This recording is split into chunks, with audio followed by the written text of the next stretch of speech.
This is my video on Wonder Man series and where it takes place on the Marvel Cinematic Universe timeline, or at least my placement for it.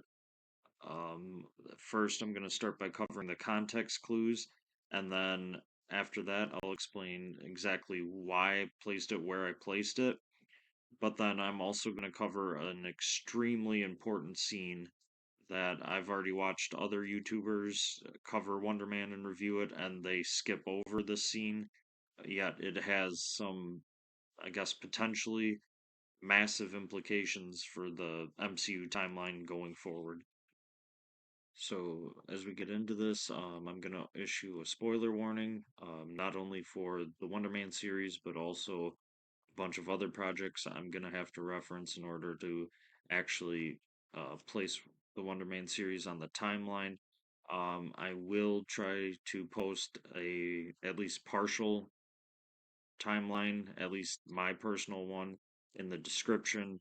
I did make a video a while back of my complete timeline, um, at least prior to the release of Wonder Man. So you could check that video out if you want a more comprehensive timeline, but I just gonna put a partial one down there just so that you don't have to look through the entire timeline. It's just a good reference point. Alright, so getting into the context clues. The first context clue, and probably like the most important one, is of course Trevor Slattery. He's of course out and about, and so we know this is 100% taking place after the events of Shang-Chi and the Legend of the Ten Rings. So we have that reference point. Um, he also, the thing that complicates that is that he mentions a few times in a few conversations living in a pocket dimension. So this is, of course, referencing Talo, and it's basically him saying that he's lived a relatively significant amount of time, meaning he did not return to the main dimension like everyone else did. You know, Shang-Chi, Katie, the members of the Ten Rings, they all came back almost immediately.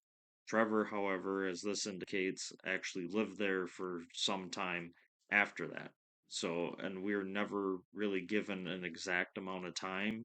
So that's where it kind of gets iffy on where this could take place. But another thing that Trevor mentions quite a few times is that he has been sober for 13 years. Um, so as we know, back in Iron Man 3, Trevor was struggling with drugs, alcohol, and stuff like that. Um, then we know he got arrested, and then All Hail the King uh, covers him being in prison, but then broken out by the real Ten Rings. Um, and so you would imagine, like, since he's in prison, they would cut him off of drugs and alcohol. So that would be about where his sobriety starts. And then in Shang-Chi and the Legend of the Ten Rings, he does mention that he's been sober for, um, a little bit, at least at that point in time. But now he's saying he's been 13 years sober. So if you go by what Marvel has said, that um, Iron Man 3 takes place in late 2013, and I believe they say All Hail the King takes place in early 2014. Um, Obviously, if you add 13 years, you get to 2026. So that gives us basically a good year to place this in. Um, but then I'll kind of go over some other ones, context clues. So the next couple of context clues we actually get in VonKovak's mansion, where he's got like basically his vision board for the Wonder Man remake. Um, we see he actually has a picture of Shuri in her Black Panther suit, which establishes that this takes place sometime after the events of Black Panther Wakanda Forever. And then slightly below that picture on his board, he does have a picture of Thor in his Love and Thunder suit. So we, of course, know now that this 100% takes place after the events of Thor Love and Thunder.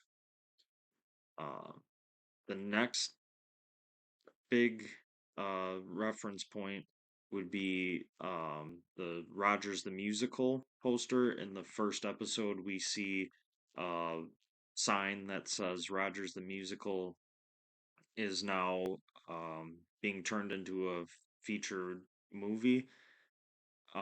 So we've actually had a handful of references to the musical before.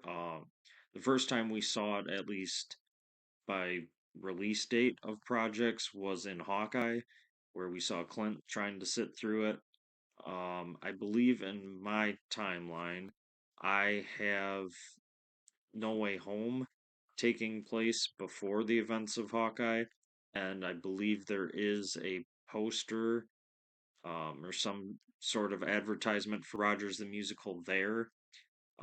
It's also appeared, there's been advertisements in Ironheart, She Hulk, Attorney at Law, Doctor Strange and the Multiverse of Madness, uh, Spider Man No Way Home, like I said, and even Daredevil Born Again Season 1.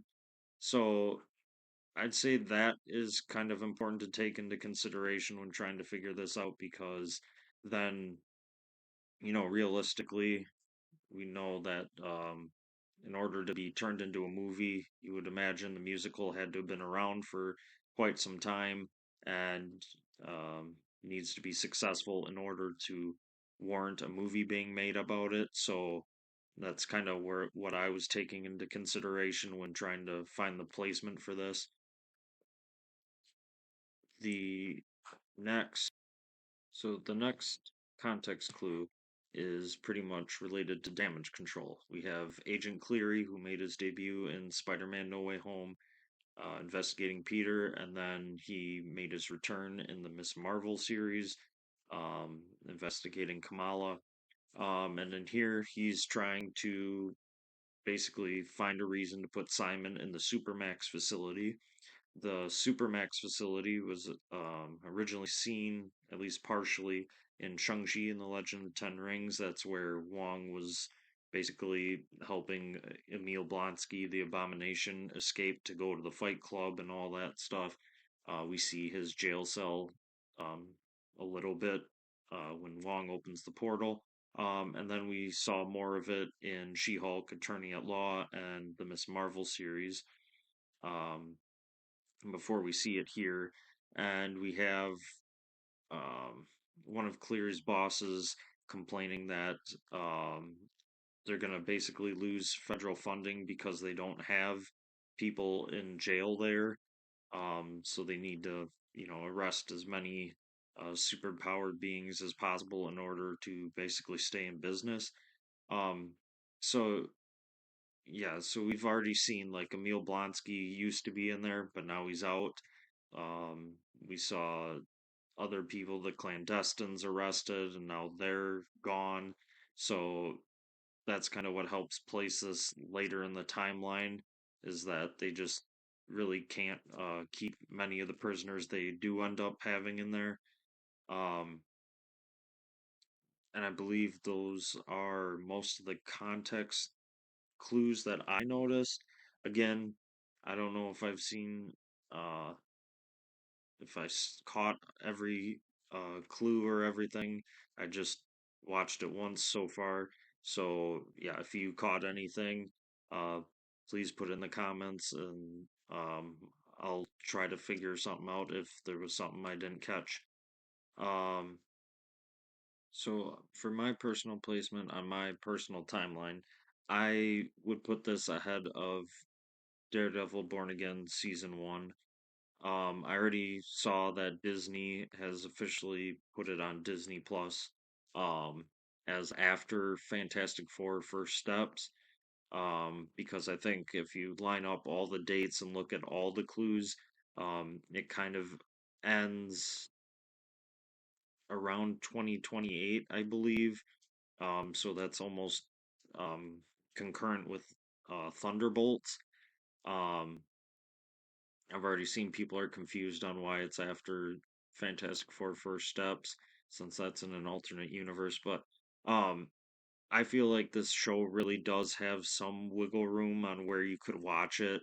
If you've seen my other timelines, I kind of do ignore some of the established dates that Marvel puts just because sometimes they just don't make sense, or at least I feel they don't make sense. And of course, you always have like Spider-Man Homecoming that does the time jump that isn't correct at all.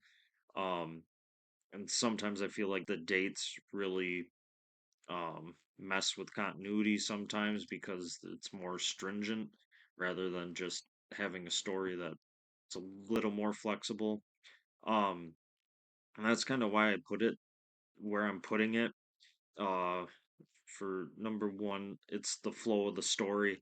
Um, so I put it ahead of Daredevil Born Again season one because to me, a lot of the projects that would come after it, from where I placed it, um, all kind of flow into each other or will flow into each other.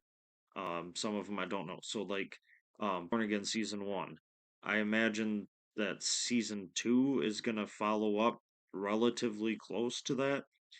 Um, and then I imagine season three will also like follow season two, and those will all be tight knit.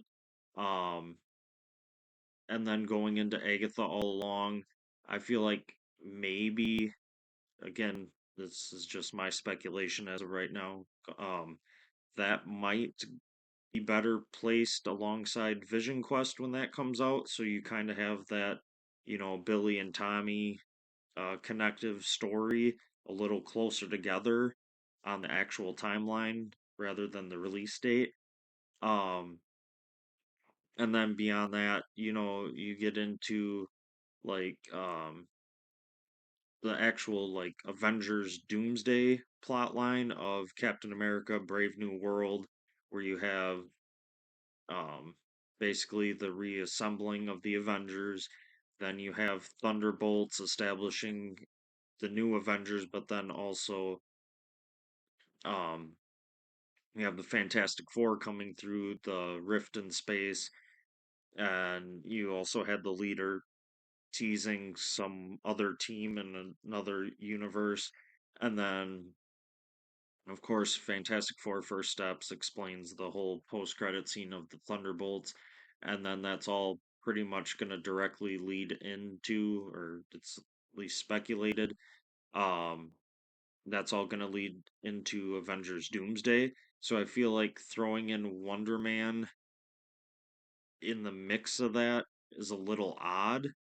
Um, and from what I've heard as of right now, people are saying Wonder Man isn't even in the next two Avengers movies, Doomsday and Secret Wars. Um, so it's kind of feels like to me, if you threw Wonder Man in where Marvel has it on Disney Plus, it's almost comes out of nowhere. So I personally would rather just have it, out of the way, kind of.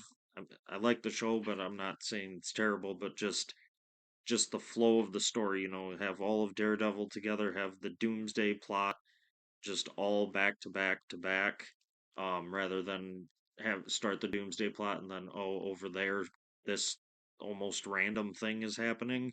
Um, but I will say, like I said, this could all change because from what I've seen so far, there are a lot of people that like Wonder Man. And as far as I know, they haven't started filming Secret Wars yet. So who knows? Maybe Marvel will see the positive reception of him and they'll have him return in Secret Wars. Or if they're still doing shooting for Doomsday, although it might be a little too late for that, but that's why I say probably air towards Secret Wars. Um, that could always happen, and then Disney's placement on Disney Plus would make more sense to me. But obviously, there's reports saying he's not in either of the movies, and it just feels out of place to me. Um, and then another thing, like I said, this show really is, I feel like, has a little flexibility with it because there are no, like, um, I guess, extremely significant events that are ever referenced. You know, they don't reference anything going on in any other series or movie at the time, so I feel like there's some wiggle room with that where it's not like, oh, they referenced this, so it's got to be between here and here. Um, it's a little open-ended, so that's kind of why I just chose where I chose it. Um, Again, I'm gonna put a partial timeline in the description, and I'll put notes next to each of the projects with all the context clues to kind of help explain. Um, but now I'm gonna move on to the actual scene that actually has massive implications for the MCU timeline. So the scene is takes place on episode 4, Doorman. So we essentially see uh, Demar Davis taking garbage out to the dumpster. Um, and in the dumpster, uh, well, the dumpster he's going to is full, so he goes over to this other one, and there's this black ooze oozing out of it.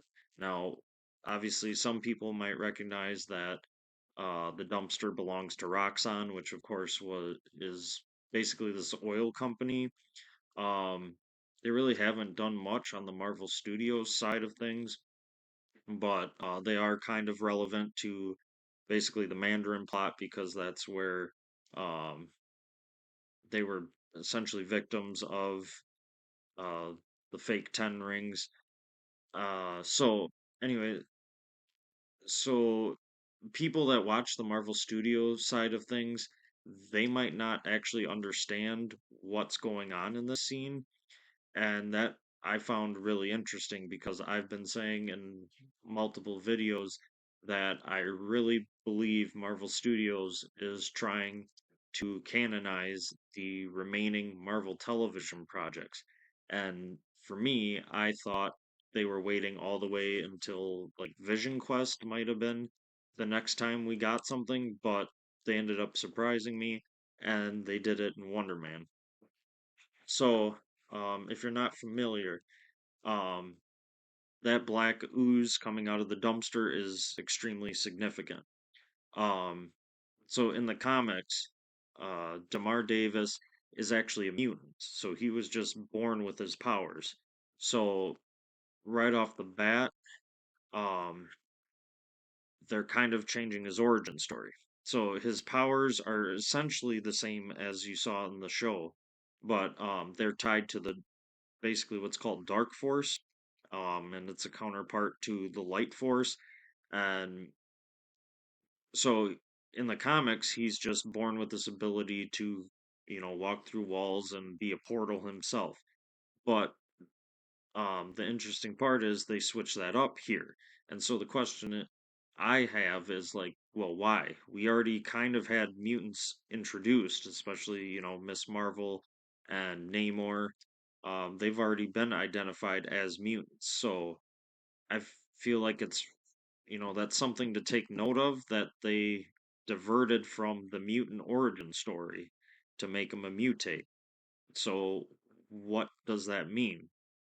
Well, in order to explain that scene, um, because I'm kind of interested. I don't know if any of you have never watched the Marvel television series, but now um, you're watching these. Um, like if you saw Wonder Man and you were like, I have no idea what's going on there because I've watched the Marvel television shows, so I knew exactly what was going on there. So I don't have the perspective. So, yeah, if you've never watched the Marvel television shows and then you were lost at this scene, yeah, please let me know in the comments like what you were thinking was going on at that point. But so basically, if you watch um the MCU just going off of the Marvel Studios projects, you probably have no idea what's going on. But if you watch the MCU, including the Marvel television projects, you knew exactly what was going on. So basically, according to Marvel Television, in the 1940s, and this is from the Agent Carter TV series, that I've already said they've already have Edwin Jarvis from the series showing up. We're supposed to get another reference in Vision Quest. Um, but as pertaining to this, in the 1940s, there was a company called Isodyne Energy, and they were researching something called zero matter, and it was this black liquidy. Basically, you find out it's from an extra dimensional source, and they were looking into it as a source of energy. Um, but of course, this turns out to be what, well, they call it zero matter. Eventually, it gets a name change to dark force, but it essentially it can kill people, but it also gives a lot of people powers. Um, so yeah, so Peggy Carter and her SSR team came across this in Agent Carter season 2, and they were investigating some deaths associated with zero matter and isodyne energy. Um, but now, what's in order to understand why any of that matters, why does isodyne energy and zero matter matter to this?